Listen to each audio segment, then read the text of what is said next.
What up, nomads? If you're traveling this holiday season and you want to bring gifts with you, here's a refresher on the rules for TSA so you don't have any issues at security when they scan your luggage. Let's go!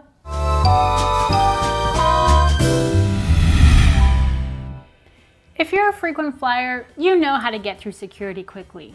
Get your electronics ready, carry your liquids in a see-through bag, and are prepared to empty your pockets and take off your shoes. Easy, right? But what about when you're bringing wrapped gifts, food items, and all the other special items you might bring over Christmas? I've traveled at Christmas every year for the past 8 years, both domestically in Canada and internationally, so I do have a few tips. First, what can you bring in your carry-on? Well, the same 3-1-1 rule for liquids applies over Christmas, just like any other time of the year. 3-ounce bottles in a 1-quart bag per one person. So if you want to bring alcohol or maple syrup as a gift, you need to pick that up at the duty-free shop after security. If you're unsure what's considered a liquid, TSA's rules about this say if you can spill it, spread it, spray it, pump it, or pour it, then please pack it in your checked bag. Restrictions can also apply to other food items. If you take a look at Canada's laws, for example, they are super strict about any organic matter. While this mostly applies to people coming into Canada, it's worth noting domestically in case anyone gives you trouble. Now keep in mind that organic matter isn't just consumables, it can also mean arts and crafts items or handmade goods that are made of organic matter. The reason behind this, and I'm lifting this from the Canadian government's website, is that many different kinds of items can introduce foreign threats to Canada. These include things as diverse as food, like raw and cooked meat, fruit and vegetables, milk, homemade articles such as items made from plants or wood, houseplants, live animals like your pets, firewood, plant cuttings, seeds, and even muddy hiking boots. And the reason is that these can disrupt the natural flora and fauna. I think Hawaii has a very similar rule. So what does this have to do with Christmas?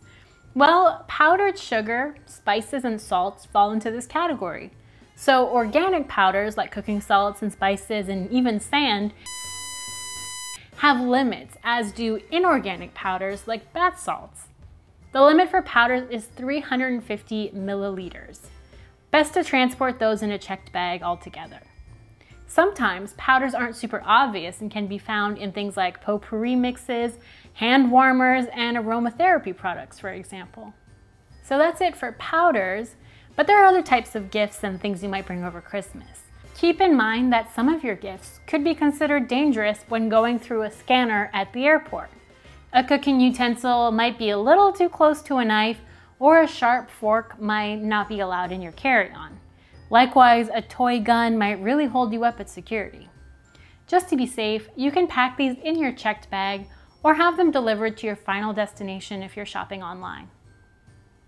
Now, the question people often ask is, can I pack my wrapped gifts? TSA is pretty straightforward about this. If you're traveling with gifts, please don't wrap them with wrapping paper and tape. You can, however, pack your own wrapping supplies and wrap gifts at your destination. TSA recommends that travelers use gift bags and gift boxes when traveling with gifts on an airplane. It's holiday time and you want to bring gifts with you to hand out upon your arrival. We understand. What we hope that you understand is that if your wrapped gift triggers an alarm, the gift might need to be unwrapped by TSA officers to resolve the alarm. So instead of wrapping a gift, please consider using a gift bag or gift box so that resolving the alarm will just mean removing the item from the gift bag or gift box without needing to unwrap it. Or consider wrapping the gift upon your arrival. Snow globes were at one point a popular Christmas gift. So if you're traveling with a snow globe, it needs to contain 3.4 liquid ounces or less to comply with the 3-1-1 carry-on liquids rule. No exceptions. If it's a larger snow globe, pack it in your checked bag. And if you're unsure if the snow globe contains 3.4 ounces, since that's not usually listed, the rule of thumb is that if it is smaller than a tennis ball, it is probably under the 3.4 ounce rule.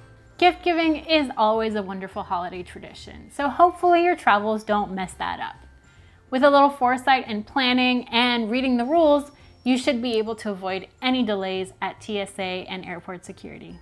Happy travels, everyone, and Merry Christmas.